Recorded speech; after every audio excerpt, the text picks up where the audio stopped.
मसीह यीशु में आप सबकी सलामती हो। मैं हूं आपका मेज़बान पादरी मकबूल जॉर्ज और आप देख रहे हैं प्रोग्राम खुदा के लोग। नाज़रीन, आज का हमारा मौजू चर्च और कलीसिया। जब हम कलीसिया की बात करते हैं, जब हम चर्च की बात करते हैं, तो क्या कलीसिया अपना रोल उस तरह से पूरा निभा पाती है? क्या चर्च अपने उस रोल को उस तरह से पूरा निभा पाता है या नहीं? क्योंकि ये इन दोनों का चोली दामन का साथ है। ना तो कलीसिया चर्च के बगैर और ना ही चर्च कलीसिया के, ये दोनों पैरेलल एक साथ दूसरे के चलकर ही एक मुकम्मल एक जमात बनती है। और उस जमात को अगर देखा जाए तो हम उसे ईमानदारों की जमात कहते हैं। हम कोई भी लफ्ज़ इस्तेमाल, पुर्तगाली में कोई लफ्ज़ इस्तेमाल कर लें, हम इब्रानी में कर लें, हम अंग्रेज़ी में कर लें, लेकिन नतीजा इसका ईमानदारों की जमात ही निकलता है। तो आज हम कोशिश करेंगे ईमानदारों की इस जमात के बारे में, खुदा उनके कलाम में से सीखने और जानने की, कि हम किस तरह से कलाम मुक़द्दस के साथ पवित्र रहकर अपने फ़राइज़ को ऐसे तरीके से हम पूरा कर सकें, और जो हमारे हकूक़ हैं उनको भी हम लेने के लिए हम क्या कर सकते हैं। क्योंकि कलीसिया की जो ग्रोथ है, यकीनन वो ज़रूर खुदा के कलाम के साथ रह कर ही हम उसे पूरा कर सकते। और आने वाली जो नस्ल है, हम उसके लिए क्या पैगाम छोड़ कर जाते हैं। अगर हम आज अपने आप को देखें तो एक नहीं बल्कि 2 जनरेशनें हम जो है वो जी चुके हैं।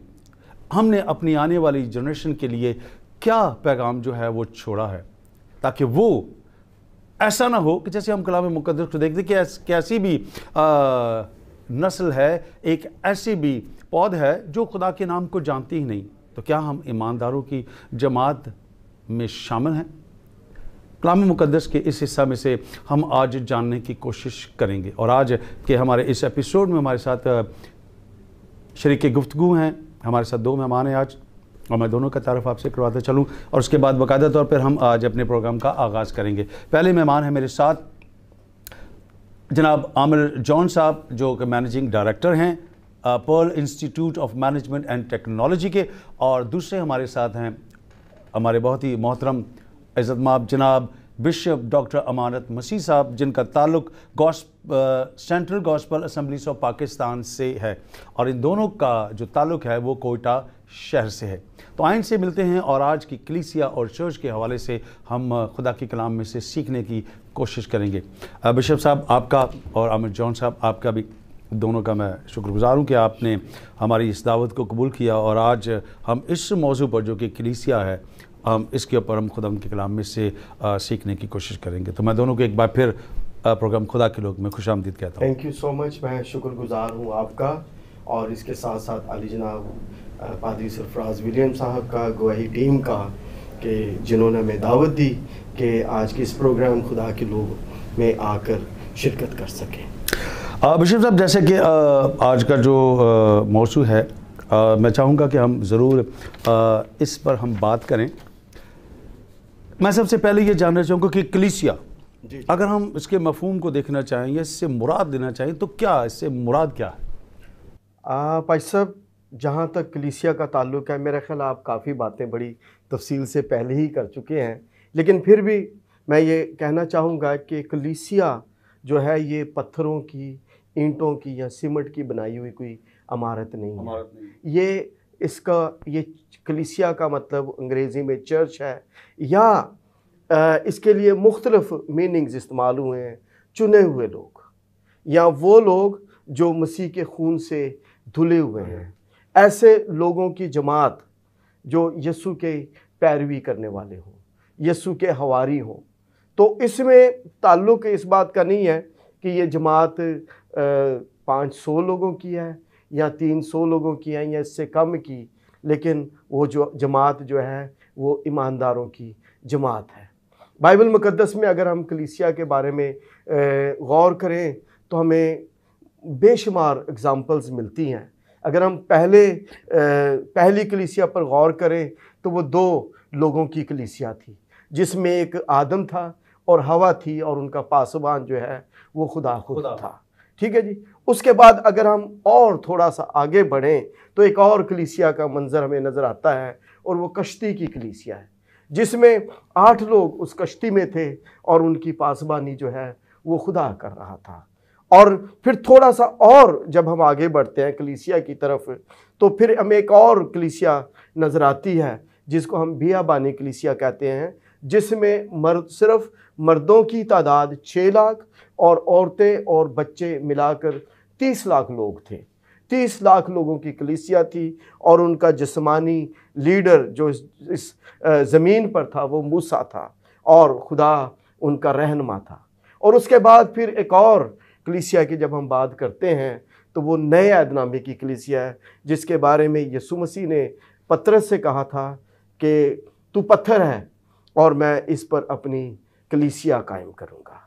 तो चर्च जो है बुनियादी तौर पर ऐसे लोग हैं जो मसीह के खून से धुले हुए लोग हैं।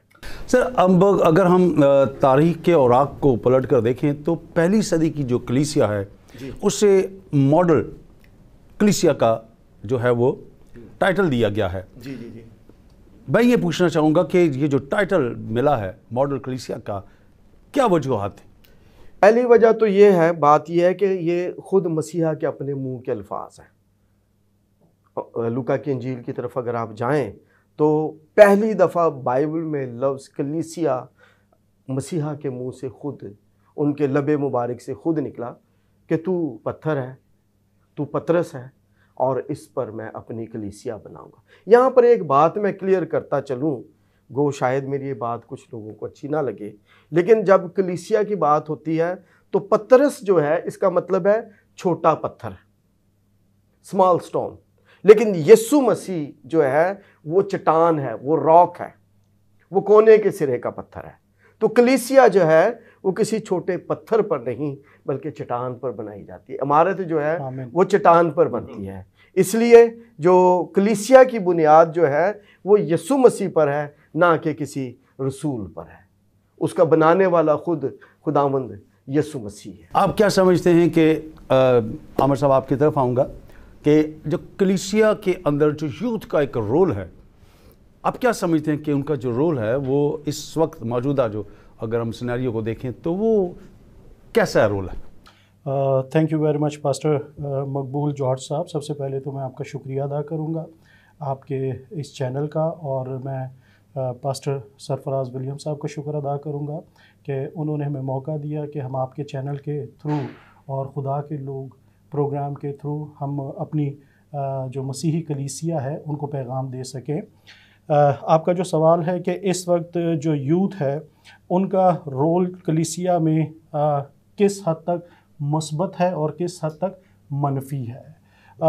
यूथ जो है वो चाहे किसी भी कौम से उसका ताल्लुक़ हो, ठीक है, यूथ जो है वो रीढ़ की हड्डी का काम करती है, ठीक है, और जो आने वाला मुस्तकबिल है वो यूथ पर डिपेंड करता है। लेकिन मुझे बड़े अफसोस के साथ ये बात कहनी पड़ रही है कि हमारा जो इस वक्त मुस्तकबिल है वो उसकी पोजीशन मुझे जो वो शेकी नज़र आ रही है, और इसमें हम किसी इंडिविजुअल को जो है कसूरवार नहीं ठहरा सकते, ठीक है।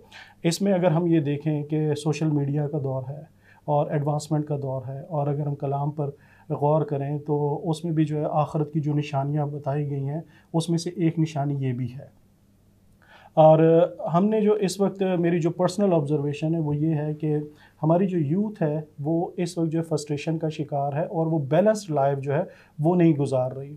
यहाँ तो हमारी जो फैमिलीज़ हैं वो इतनी ज़्यादा रिलीजियस हैं कि वो बच्चों की जो स्पिरिचुअल ग्रोथ है उसको बहुत ज़्यादा फोकस कर रही हैं, तो जो जिस्मानी तौर पर उनकी ग्रोथ है वो रुक जाती है। यहाँ तो फिर ये है कि जिस्मानी तौर पर इतना ज़्यादा फोकस किया जा रहा है, जो उनकी रूहानी ग्रोथ है वो रुक जाती है। बाज़ औक़ात हमने देखा है कि हमारे बच्चे जो हैं, हमारी यूथ जो है वो जिस्मानी तौर पर तो बड़ी कदावर होती है लेकिन रूहानी तौर पर वो बोने होते हैं, क्योंकि उनकी नशोनुमा, उनकी जो स्पिरिचुअल ग्रोथ है, जो उनको रियल डाइट मिलनी चाहिए वो डाइट उनको नहीं मिलती।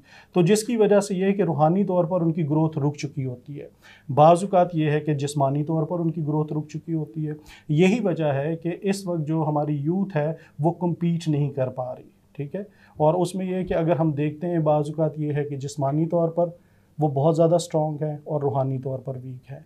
तो जो ग्रोथ इनकी होनी चाहिए वो बैलेंस्ड ग्रोथ होनी चाहिए। जब बैलेंस्ड ग्रोथ होगी, खुदा के फजल को भी ये जानेंगे, खुदा के साथ इनका ताल्लुक़ भी होगा, और फिर जब ये सेकुलर एजुकेशन की तरफ बढ़ेंगे तो वो ब्लेसिंग्स जो खुदा की तरफ से, वो वादे जो कलाम में इनके लिए किए गए, वो इनकी ज़िंदगियों में पूरे होते हुए नज़र आएंगे। अब बिशप साहब आपसे जानना चाहूँगा, क्योंकि जब बात कर रहे हैं, आमिर साहब ने बड़ी अच्छी बात की है, पढ़ी लिखी जो नस्ल है या पढ़े लिखे जो हमारी नौजवान बच्चे बच्चियां हैं, ये कलीसिया की बेहतरी के लिए इनका जो किरदार है उसको आप कैसे देखते हैं? कैसे उसकी कलीसिया की जो बेहतरी के लिए, उसकी बढ़ोतरी के लिए उनका क्या रोल हो सकता है? भाई साहब, बहुत खूबसूरत आपने सवाल किया, और उसमें मैं आमिर जान साहब की भी एक बात को ऐड करना चाहता हूँ। उन्होंने कहा कि आज की हमारी जो नौजवान नस्ल है वो शेकी है। उसकी दो वजूहात हैं। पहली वजह जो है वो है ख़ानदान, फैमिली। मैं ये कहूँगा कि वो फैमिली है। पेरेंट्स के पास अपने बच्चों के लिए कोई प्लान नहीं है। हम इसी सोच में रहते हैं कि बड़े होंगे तो आप ही सीख जाएंगे, जबकि बाइबल ये कहती है कि लड़के की उस राह में तरबियत कर जिस पर उसे चलता है। और हम इंतज़ार करते रहते हैं कि बड़े होंगे तो फिर ठीक होंगे। ऐसी बात नहीं है। अगर हम चाहते हैं कि वो ठीक हों तो हमें बचपन से ही उनकी तरबियत करनी चाहिए। पहले मैं इसको कंप्लीट कर लूँ। ख़ानदान की अहम रोल है। तो उस रोल में मैं यहाँ पर एक यहूदी कहावत बयान करूँगा कि यहूदी माँ जो है वो अपने बच्चे को दूध ही नहीं पिलाती, बल्कि उसको वो शरीयत और खुदा का कलाम भी पिलाती है। इसीलिए बाइबल में लिखा है कि मूसा ने बड़े होकर फिरौन की बेटी का बेटा कहलाने से इनकार कर दिया था। तो हमारे पास हम बच्चों को चर्च नहीं लेकर आते। मैं ख़ानदान की बात कर रहा हूँ। कहते हैं जी रोते हैं, तो मैं अक्सर कहता हूँ कि आज तो बच्चे रो रहे हैं, कल आप इनके सबब से आप रोएंगे। एक रीज़न तो ये है, हमारा उनकी तरफ ध्यान नहीं है। तो मैं ये समझता हूँ कि अगर जिस तरह बागात में लोग पौधों को, छोटी जब वो शाखें होती हैं, उनको एक स्टिक लगाते हैं, उनको बांध देते हैं, अगर ताकि वो सीधे ऊपर बढ़े, ठीक है जी। तो अगर हम उनके साथ ये जो खुदा का कलाम है, बाइबल मुकद्दस है, इसकी स्टिक बचपन में ही उनकी ज़िंदगी में लगा दें, तो फिर वो दाएं और बाएं जो हैं वो कभी नहीं मुड़ेंगे। तो ये पहला रोल तो ख़ानदान का है जी। और दूसरा किरदार जो है वो कलीसिया का है, वो चर्च का है। अहम इम्पॉर्टेंट रोल। अगर आज की हम कलीसिया पर गौर करें तो उसके पास हमारी नई नस्ल, जो बच्चे हैं और जो यूथ है, उनके लिए कोई प्रोग्राम नहीं है। मैं ये नहीं कह रहा कि शिफा का पैगाम नहीं देना चाहिए या शिफा पर काम नहीं करना चाहिए, लेकिन मैं ये कह रहा हूँ कि हम उनके लिए चर्च में या कलीसिया में ऐसी कौन सी एक्टिविटीज़, ऐसे कौन से अमली इक़दाम उठा रहे हैं जिससे उनका इंटरेस्ट जो है वो चर्च की तरफ बढ़े, ताकि वो जो है उनका ध्यान इस तरफ ना हो। हम कई दफ़ा कहते हैं कि हमारी बेटियां जो हैं वो गैर कौमों के साथ चली गई, ये कर लिया वो कर लिया, इसलिए कि उन्होंने सीखा ही नहीं है कुछ। पहले ख़ानदान जिम्मेदार है और उसके बाद लीडरशिप, उसमें चर्च भी जो है लीडरशिप है। हमारा चर्च संडे सर्विस तक महदूद होता है, जो बच्चों के लिए भी उसमें कुछ भी नहीं होता। तो हमें, मैं ये कहूँगा कि लीडर्स को, उन मैं पासबानों के लिए, लीडर्स के लिए खुदा उनका शुक्रिया अदा करता हूँ जो ऐसा बोझ रखते हैं। लेकिन हमें उनके लिए क्या है, ऐसी प्लानिंग्स, ऐसे प्रोग्राम्स तरतीब देने चाहिए। आमिर जान साहब जो बात कर रहे थे, अगर आप लूका की इंजील के 2 बाब की आखिरी आयत पढ़ें तो वहाँ पर यीशु मसीह के बारे में एक बात लिखी है, और यीशु मसीह हिकमत में, कदोकामत में, खुदा और इंसान की मकबूलियत में तरक्की करता गया। तो ये बुनियादी तौर पर एक मसीही ज़िंदगी के एक कंप्लीट एक शेल्टर है। 4 पिलर्स हैं, यानी हिकमत में यानी जहनी तौर पर, कदोकामत में जिस्मानी तौर पर, ठीक है, खुदा की मकबूलियत में रूहानी तौर पर, और इंसान की मकबूलियत में माशी तौर पर। एक बच्चे को इन 4 क्राइटेरियाज में परवान चढ़ाने की जरूरत, तभी वो एक मजबूत क्रिश्चियन, एक मजबूत मसीही नौजवान जो है वो बन सकेगा। अदरवाइज हम बैलेंस क्रिश्चियन लाइफ नहीं बल्कि डिसबैलेंस। यहाँ तो खूब पढ़े लिखे लोग हैं तो बच्चों को डॉक्टर होना चाहिए, इंजीनियर होना चाहिए, उनको ये पता नहीं कि मत्ती की इंजील नए आदमी में या पुराने आदमी में, ये भी उनको पता नहीं है। या अगर हम बहुत रूहानी हैं, मिसाल को मैं कहूँगा पेंटिकास्टल खादम है, तो हम कहते हैं कि कोई गल नहीं, मैट्रिक की नहीं की, कोई गल नहीं, पादरी तो बनना ही है। तो ये डिसबैलेंस लाइफ जो है ये इंतहाई ख़तरनाक। अगर हम ये चाहते हैं ऐसा हो तो हमें जो है एक बैलेंस क्राइटेरिया बच्चों को जो है वो देने की ज़रूरत है। हाँ, जो मैं बात कर रहा था, आज मेरी उम्र जो है तकरीबन 58 साल है, और हो सकता है मेरे पास शायद 4 साल या 5 साल हो, कोई पता नहीं चंद लम्हे हो, लेकिन पीछे जो कुछ हम असासा छोड़कर जा रहे हैं वो क्या है। तो हमें तो मूसा के बाद कोई लीडरशिप छोड़नी चाहिए है, कोई कालब, कोई यशुआ छोड़ना चाहिए। तो वो हमें आज नज़र नहीं आ रहा। लीडर्स जो है वो खौफ में है कि यार पता नहीं है मेरे नल की हो जाएगा। हमें ऐसे काम की ज़रूरत है। सर, ब्रेक में जाने से पहले मैं एक चीज़ छोड़ जाता हूँ ताकि हम आकर उस पर बात करेंगे। जैसे कि आमिर साहब ने एक बात कही, देखिए इस वक्त जो मौजूदा पोजीशन है ये है कि ज़्यादातर लोग जो हैं वो अपने बच्चों को स्पिरिचुअल बनाने की कोशिश कर रहे हैं, जिसकी वजह से शायद जो बिगाड़ का बायस जो बन रहा है वो शायद इसी वजह से बन रहा है। ठीक है जी जी, हम आएंगे फिर इसके बाद हम आकर इसको पॉइंट वाइज जो है ज़रूर बात करेंगे। नाज़रीन, यहाँ लेंगे एक छोटा सा ब्रेक, और ब्रेक के बाद आकर हम ये जो चारों चीज़ें बिशप साहब ने अभी आपके सामने रखी हैं, मैं चाहूँगा कि इनको पॉइंट वाइज हम सीखने की कोशिश करेंगे। तो कहीं जाइएगा मत, हमारे साथ रहेगा, स्टे विद अस।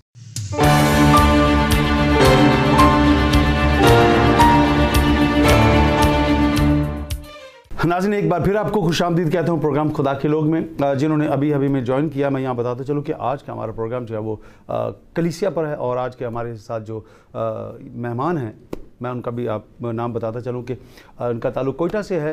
बिशप हमारे साथ मौजूद हैं अमानत मसीह साहब, और उसके साथ साथ हमारे साथ मौजूद हैं आमिर जॉन साहब। अब ब्रेक में जाने से पहले जब हम बात कर रहे थे, कलीसिया की बात हो रही है, चर्च का जो रोल है यहाँ पर, क्या चर्च अपना रोल ऐसा तरीके से अदा कर रहा है या नहीं। जैसे हम बात कर रहे थे स्पिरिचुअल होने की, ना तो सही मानों में पूरे के पूरे 100% स्पिरिचुअल हो रहे हैं, और ना ही हम दुनियावी तौर पर जो सेकुलर हमारी एजुकेशन है हम उसको मीट कर पा रहे हैं। तो क्या कहना चाहेंगे आप इसके ऊपर? सब इसके बारे में मैं अपनी पहली चंद एक बातें रिपीट करना चाहता हूँ। मैंने कहा कि सबसे पहले जो इसका ज़िम्मेदार है वो ख़ानदान है, वो पेरेंट्स हैं। उनके पास अपने बच्चों के लिए कोई प्लान नहीं है। मैंने एक अर्ज़ की थी, उन्होंने वो कहते हैं जी बड़े होंगे तो आप ही सीख जाएंगे, ऐसी बात नहीं है। दूसरी जो बात मैंने अर्ज़ की थी वो ये की थी कि इसके ज़िम्मेदार जो है बहुत हद तक चर्च है, कलीसिया भी है। वो किस तरह? इसलिए कि उनके पास उनकी मेंटेलिटी, उनकी एज के मुताबिक कोई स्केड्यूल नहीं है, कोई प्रोग्राम नहीं है। और तीसरी बात जो मैंने यहाँ पर की थी वो ये की थी कि हमें सिर्फ रूहानी ही नहीं बनना। मैंने 4 क्राइटेरियाज बयान किए थे। हमें रूहानी तौर पर भी तरक्की करना है और हमें माशरती तौर पर भी तरक्की आगे बढ़ने की ज़रूरत है। ठीक है जी। अगर हम सिर्फ रूहानी बढ़ते जाएंगे तो माशरती तौर पर हम आगे नहीं बढ़ सकेंगे, और अगर हम माशरती तौर पर ही आगे बढ़ते जाएंगे तो फिर हम रूहानी तौर पर तरक्की नहीं कर सकते। तो हमें बैलेंस लाइफ गुजारने के लिए हमें 4 क्राइटेरियाज, जो 4 पिलर्स की मैं बात कर रहा हूँ, कि हम बच्चों को फीड तो कराते हैं कि भी बड़े सेहतमंद हो, ठीक है जी, वो उनके कद बड़े, फ़िक्रमंद हो जाते हैं कि ये जी ये बढ़ नहीं रहा, ये इसका कद नहीं बढ़ रहा। या और उसके साथ अगर बच्चा कोई 5 साल तक बोलना नहीं सीखता तो हम फ़िक्रमंद हो जाते हैं, परेशान हो जाते हैं कि इसका ज़हनी तवाज़न जो है ये ठीक नहीं है। तो इसका मतलब है कि हमें फ़िक्र लग जाती है कि ये ज़हनी तौर पर ठीक नहीं है, इसको किसी डॉक्टर के पास लेकर जाने की ज़रूरत है। लेकिन जब बात चर्च की आती है, कलीसिया की आती है, तो हम उनको वहाँ पर लेकर नहीं जाते, जिस वजह से उन बच्चों को आदत ही नहीं पड़ती कि हमें चर्च जाना है। पेरेंट्स चर्च में होते हैं, बच्चे जो हैं वो घर में सो रहे होते हैं।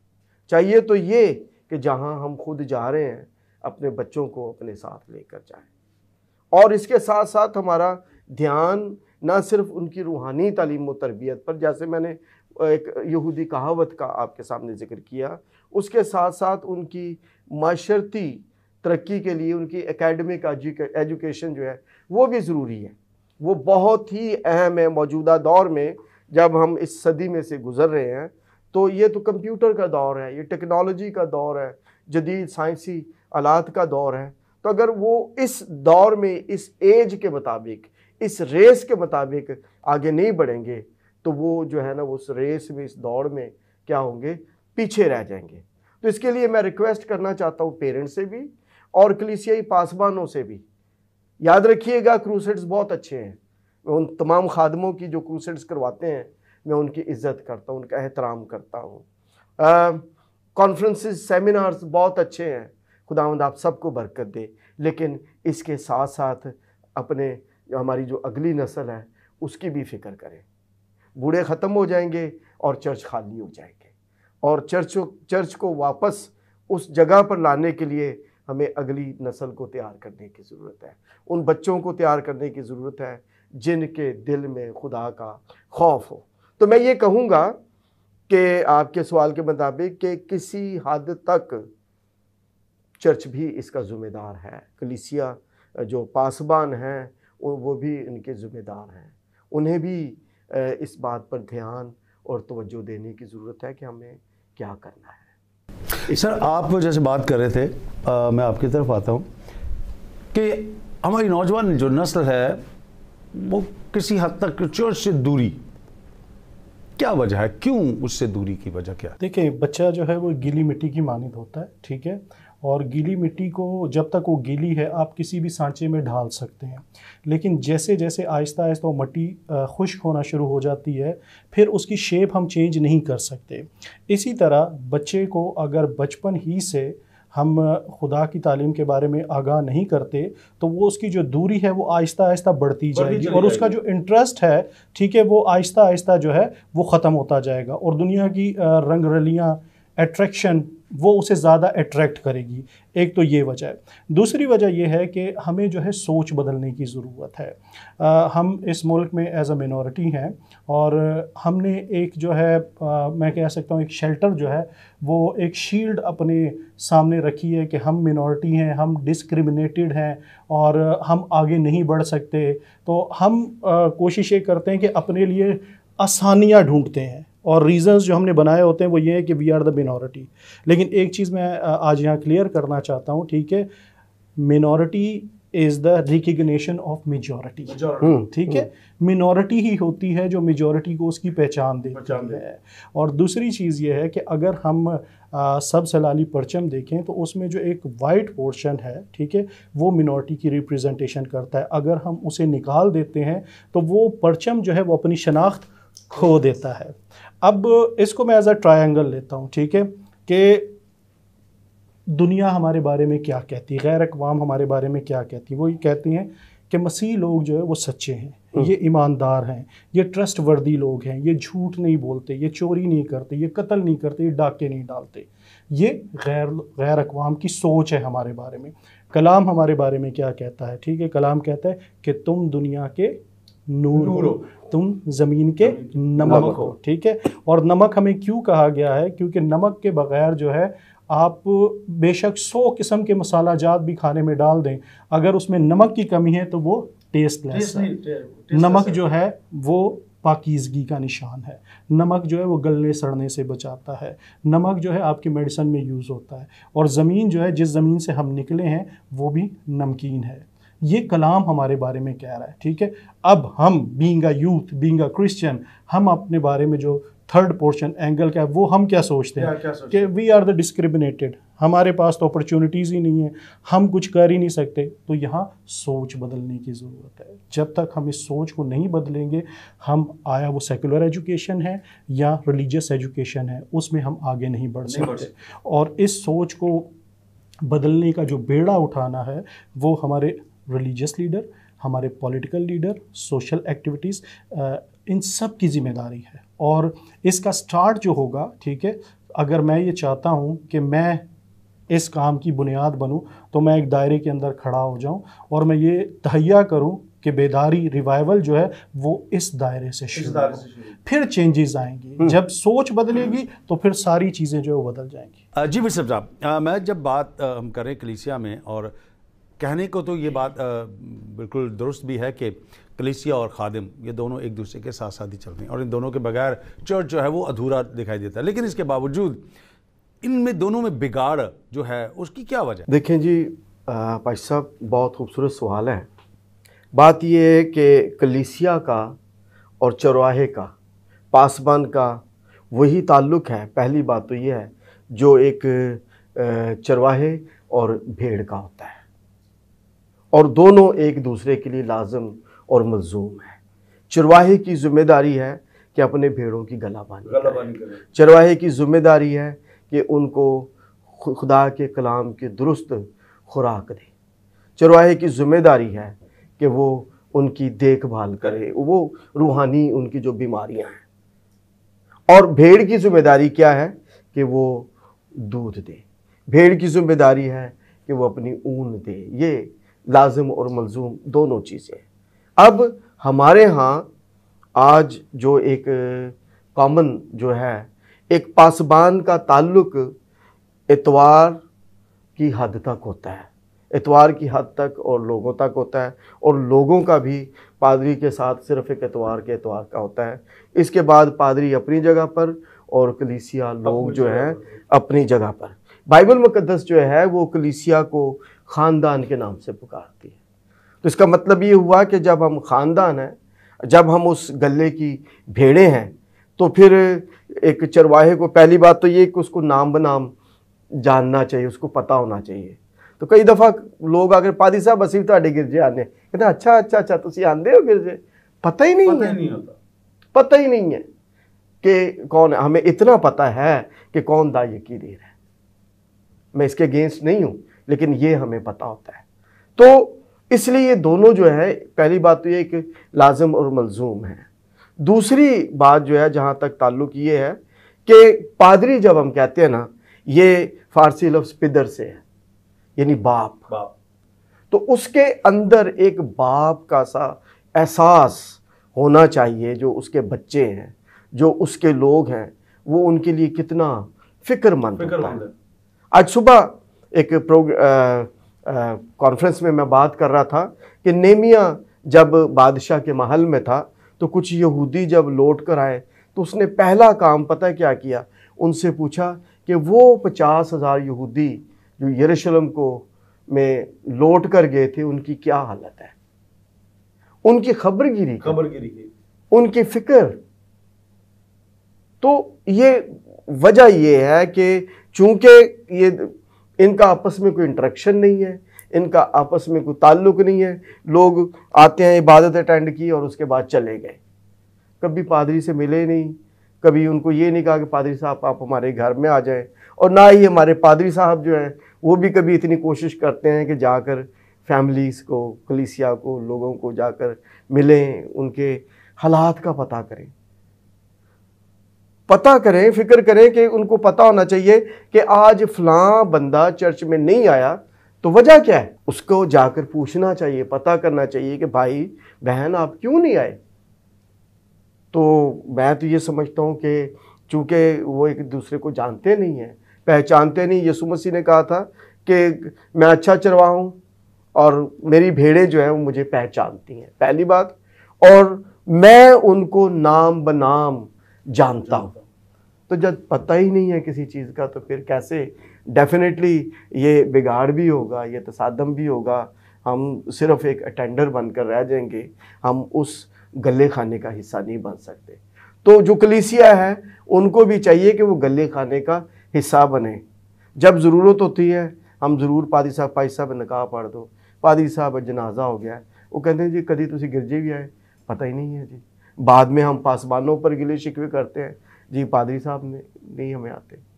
तो आपको, कलीसिया को, लोगों को भी ज़रूरत है कि वो अपने कदम बढ़ाएं। यहाँ फिर ब्रेक का इशारा दिया गया, लेकिन ब्रेक में जाने से पहले एक बात छोटी सी करूँगा, फिर आपकी तरफ आऊँगा।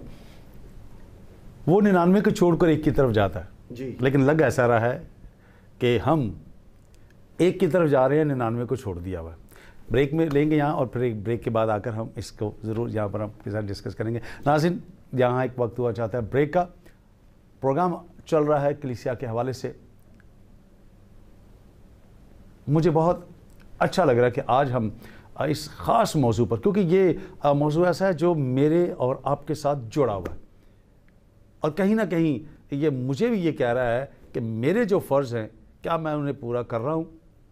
हकूक़ तो शायद मैं अपने मांगता हूँ, लेकिन शायद मैं अपना फ़र्ज़ पूरा नहीं करता। तो गौर ज़रूर कीजिएगा इन बातों के ऊपर, ताकि हम अपने आप को भी देख सकें कि हम कहाँ और किस जगह पर खड़े हैं। तो कहीं जाइएगा मत, हमारे साथ रहिएगा। Stay with us.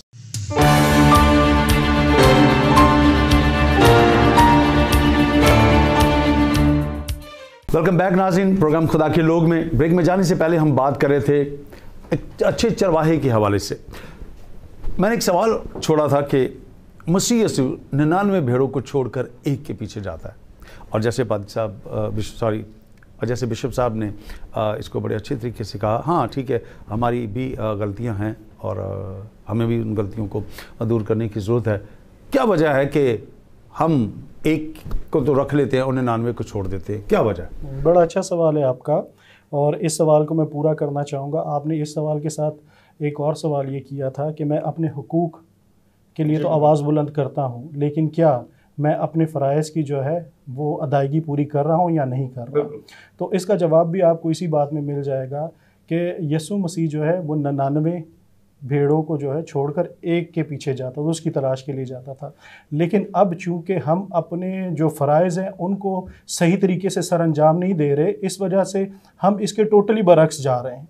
हम जो हैं वो एक को रख लेते हैं और 99 की हम फिक्र नहीं करते। तो ये हम अपने फ़राइज़ में जो है गफलत बरत रहे हैं, और मेन जो बगाड़ की वजह है वो भी यही है कि अगर हम अपने फ़राइज़ को समझ जाएं और उनकी सही तरीके से अदायगी करें, तो हमें इस बात का अंदाज़ा होगा कि मेरी जो 99 भेड़ें हैं इस वक्त निकल गई हैं, मुझे उनकी भी फिक्र करनी चाहिए। जो मेरी एक भेड़ है, ठीक है, उसे भी मुझे बेयार और मददगार नहीं छोड़ना चाहिए। हाँ जी, बिल्कुल। तो ये मेरे फ़राइज़ का हिस्सा है। बिशप साहब, आपकी तरफ आऊँगा, और ये बहुत मैं चाह रहा था कि मैं ज़रूर आपकी तरफ के लिए ये सवाल है मेरा। जब हम तारीख़ के औराक को देखते हैं तो जो पहली जो सदी है, अगर हम चर्च का मुआजना 21वीं सदी के साथ अगर किया जाए, तो मौजूदा जो चर्च है, क्या समझते हैं कि ये इलाही हिकमत से खाली नज़र आता है? लेकिन अगर हम उस चर्च की बात करें पहली सदी के, तो वो ऐसा लगता है जैसे कि वो हिकमत के साथ मौजूद है। तो क्या वजह है कि ये जो भी एक वजह है, क्या वजह है? भाई साहब, थैंक यू सो मच। दो मुख्तलिफ सवाल। इब्तदाई कलीसिया की जब हम बात करते हैं, तो इब्तदाई कलीसिया को जब हम नए अहदनामे में देखते हैं तो हमें एक भरपूर बेदार कलीसिया जो है वो नज़र आती है, इलाही हिकमत से भरी हुई कलीसिया नज़र आती है। लेकिन मैं यहाँ पर एक और बात भी करूँगा कि ये नहीं कि उस वक्त कलीसिया में बिगाड़ नहीं थे। बिगाड़ उस वक्त भी था, मसाइल वहाँ पर भी थे। वजह यह है कि हम इंसान हैं, हम फरिश्ते नहीं हैं। हम इंसान हैं, हम गलतियां करते हैं। जब हम इब्तदाई कलीसिया रसूलों को देखते हैं तो उनके भी आपस में किसी न किसी वजह से तसादम जो है वो रहते थे। लेकिन इब्तदाई कलीसिया जो थी वो कुर्बानी देने वाली थी। उन्होंने कुर्बानी दी, और हम देखते हैं कि वो तेल के कड़ाहों में डाल दिए गए, वो आरों के नीचे उनको चीर दिया गया, उनको शेरों के भूखे शेरों के आगे डाला गया, जलते हुए तेल के कड़ाहों में डाला गया।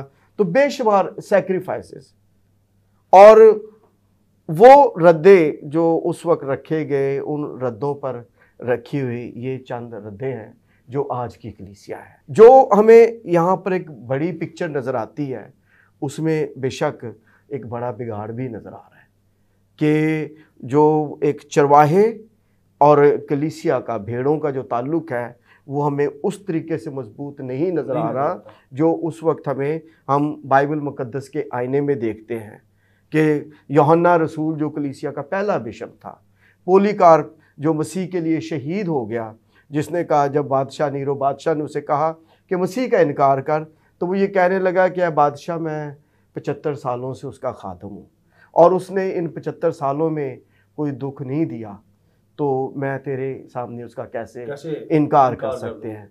सो इस पादाश में उसको ज़िंदा जला दिया गया। लेकिन उसके बाद फिर हम 19वीं और 18वीं सदी में जब हम देखते हैं, बल्कि थोड़ा सा पीछे चले जाएं तो 4वीं सदी के बाद कलीसिया में एक बड़ी तारीकी का दौर आ गया। 16वीं सदी फॉर्मेशन का दौर आ गया, मार्टिन लूथर का दौर आ गया। और फिर इसमें जब हम आते हैं तो इब्तदाई हमारे जो असलाफ़ हैं, मैंने बुज़ुर्गों को देखा है अपनी आँखों से, बड़े बड़े खादम पादरी हिस्कियल सरोर साहिब और दीगर बेशुमार नाम वक्त नहीं, मैंने देखा है कि वो साइकिलों पर जाकर देहातों में, मुख्तलिफ इलाकों में, कई दफ़ा घर तो वो लोग हफ्ता हफ्ता आया ही नहीं करते थे और जाकर अंजील की मनादी किया करते थे। और यहाँ पर मैं एक खादमा का भी जिक्र करूँगा कि वो जो थी सिस्टर एलिस, एक स्वीडिश खादमा थी। आज के हमारे जो प्रीचर्स आते हैं वो 5 स्टार होटल तलाश कर रहे होते हैं, ढूंढ रहे थे। वो स्वीडिश खातून थी, वो देहातों में जाती और वहीं पर देहातों में चारपाइयों पर जाकर सो जाया करती थी। वहीं पर उसने जो कुछ उन्होंने लोगों ने घर में पकाया वही खाती थी। और फिर बाथरूम का तो आपको पता ही है कि क्या देहातों में कैसा माहौल। लेकिन उस खातून ने, हमारे बुज़ुर्गों ने बड़ी कुर्बानियाँ दी हैं। आज की जो लीडरशिप है थोड़ी सी सहाल है, गाड़ियों पर आ गई है, मोटरसाइकिलों पर आ गई है, मोटरसाइकिलों से निकलकर आगे गाड़ियों पर आ गई है। तो हम उतनी कुर्बानी नहीं दे रहे जितनी उस वक्त दे रहे थे। बल्कि यहाँ तक मैं तो ये कहूँगा, ये मैं बाइबल मुकद्दस ज़रा पकड़ना चाहता हूँ, देखिएगा कि आज क्यों, वजह क्या है। पादरी साहब इतने बिजी होते हैं कि उनको ये पता नहीं होता कि मैंने मैसेज क्या देना है। वो इबादत में बैठे हुए पेजेस जो हैं वो टर्न आउट कर रहे होते हैं कि मैं आज कलाम क्या पेश करना है। इतने मसरूफ़, इतने ज़्यादा मसरूफ़, उनके पास टाइम नहीं है। तो जब एक चरवाहे के पास उसने जो काम करना है उसके लिए उसके पास टाइम नहीं है, तो भेड़ें कैसे सेहतमंद हो, वो कैसे वो तरक्की कर सकती हैं? इसलिए कि उनको दुरुस्त खुराक मिल ही नहीं रही। हम तो बचपन में वो कहते होते थे ना, आंखें बंद करके जेड़ा हवाला निकाला और पढ़ लिया।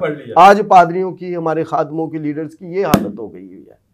तो खादमों को चाहिए, मैं कहूँगा कि इस किताब को पढ़ने की आदत डालें, खुदा के कदमों में बैठने की आदत डालें। जितनी मर्जी दौड़ भाग कर लें, जब तक हमारी इसके साथ वाकफियत नहीं होगी ना, तो उसके साथ भी वाकफियत नहीं हो सकती। बिल्कुल, आप इसको दुरुस्त कह रहे हैं।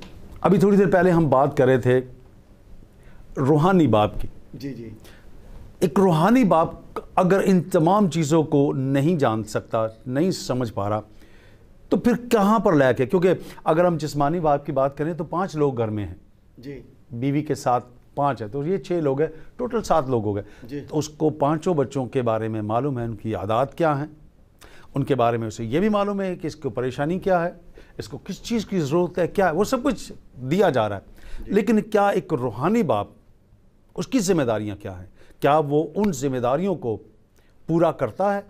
और अगर नहीं करता तो क्या वजह है कि वो उन जिम्मेदारियों को एक रूहानी बाप होने के नाते से पूरा नहीं कर पा रहा? भाई साहब, 2 तरीके से मैं जवाब दूंगा। जब जिस्मानी बाप की बात करते हैं तो एक ही घर में 5 बच्चों की तरबियत होती है, एक ही स्कूल में जाते हैं, एक ही घर में खाते हैं और एक ही जगह से तालीम हासिल करते हैं। लेकिन उन सब की जो जहनीत होती है, कोई बहुत पढ़ लिख जाता है, कोई थोड़ा सा आवारा हो जाता है, कोई किस तरह का, हालांकि एक ही जगह पर उनकी तरबियत हो रही होती है। तो बाप की तो कोशिश होती है कि वो सारे बेटे एक ही जैसे हो जाएं, सारी बेटियां एक जैसी हो जाएं, लेकिन वो नहीं होती। ये एक इंसानी फिनोमेना है, वो उसको आप तब्दील नहीं कर सकते। ना एक क्लास में बैठे हुए सारे डॉक्टर्स बन सकते हैं और ना सारे इंजीनियर बन सकते हैं। वो मुख्तलिफ एक इंसानी क्राइटेरिया है। इसी तरीके से अगर हम चर्च की बात करते हैं तो मैंने तो पहले अर्ज़ की कि बहैसियत लीडर शायद मैं भी कमज़ोर होऊंगा कि हम लोग इस पर ध्यान नहीं देते। एक रूहानी बाप जिसके लिए आगे लफ्ज़ पादरी या पिदर लगता है, उसको कितना ज़िम्मेदार होना चाहिए। उसको उनकी रूहानी तालीम व तरबियत की फ़िक्र होनी चाहिए। हम नहीं करते। हम नहीं सोचते। हम कितना जाकर उनका हाल वाल लेते हैं कि यार फ़लाँ बंदा आज चर्च नहीं आया, फ़िक्र ही नहीं करते।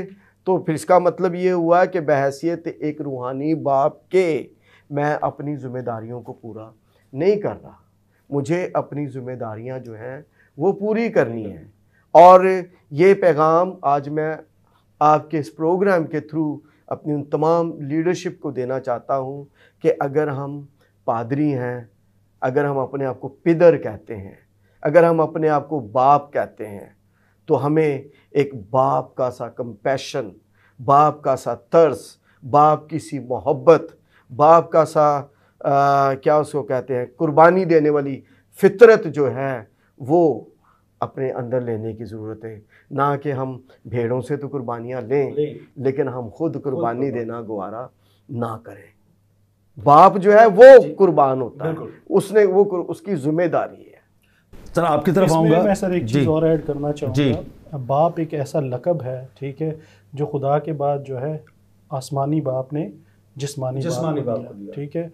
और आसमानी बाप ने अपनी मोहब्बत को इंसान के दिल में डाला, ठीक है, और वो उसी मोहब्बत को निभाते हुए अपनी पूरी ज़िंदगी अपनी औलाद की जो है नशर नुमा में लगा देता है। बिल्कुल ऐसे। और बाप जो होता है वो अपनी औलाद में कभी भी डिस्क्रिमिनेशन नहीं करता। अगर एक बेटा उसकी एक आंख है तो दूसरा बेटा उसकी दूसरी आंख है। तो बिशप साहब ने बड़े अच्छे तरीके से बयान किया कि हर बाप की कोशिश होती कि उसका हर बच्चा जो है वो हर हवाले से ग्रोथ करे, ठीक है। और अगर हम इसमें रूहानी बाप की बात करते हैं तो रूहानी बाप की भी यही कोशिश होती है कि जो वो खुराक बांट रहा होता है वो इक्वली बांटे। बिल्कुल ऐसे। कई दफ़ा हम ऐसी ऐसी आयतें पढ़ जाते हैं, ऐसे ऐसे लफ्ज़ अदा कर जाते हैं, तो इंसान सोचता है कि यार ये ख़ातम है, ये क्या कह रहे हैं, बाइबल का पता ही नहीं होता। सर क्या लाएअमल इख्तियार किया जाए, चूँकि आप इंस्टीट्यूट के साथ भी आपका ताल्लुक़ है, कि हमारी जो नई नस्ल है, हमारी जो पौध है, जिसे हम यूथ कह रहे हैं, कि आने वाले वक्त में वो ईमानदार जमात में तब्दील हो जाए। आपके चैनल के तवस्सुत से सर मैं अपने मसीही नौजवानों को एक पैगाम देना चाहूँगा कि वो खुदा की ख़ास कौम है, और बजाय ये कि वो लोगों के हाथों की तरफ देखें, वो अपने हाथों को मजबूत करें, और ये है कि अपनी सलाहियतों को बरूह कार लाते हुए अपनी कौम की भाग दौड़ संभालें। इस वक्त जो हमारी मसीही कौम की हालत है वो मैंने चंद अल्फाजों में तहरीर की है, वो आपके गोशे गुजार करना चाहूँगा। नज़म कुछ इस तरह है, जागो मसीहो जागो, जागो मसीहो जागो, कब तक यूं ही सोते रहोगे, खुद पे होने वाले जुल्म व सितम पे रोते रहोगे, तुम्हारी आंखों के सामने तुम्हारी बेटियों को छीना जा रहा है, हर रोज़ जुल्मत का एक नया बाब लिखा जा रहा है, लाचारी का क्यों बन गए हो निशान, कब खुलेगी अपने हक के लिए तुम्हारी जुबान, जागो मसीहो जागो। कहीं तुम कटते हो, कहीं तुम पिटते हो, कहीं तुम होते हो रुस्वा बरे जहान, ऐवानों में चुप है, घरानों में चुप है, गिरजों में चुप है क्यों तुम्हारी जुबान, कहीं तो खोल के मुंह अपना करो अपनी दास्तान बयान, जाग मसीह जाग। तुम्हारी शनाख्त तुमसे रोज़ बरोज़ छीनी जा रही है, कहीं कर्जे कहीं सूदखोरी में फंसे जा रहे हैं, करो अपनी आने वाली नस्लों पे कुछ करम, तुम मसीहो रख लो इसी बात का भरम, जागो मसीहो जागो।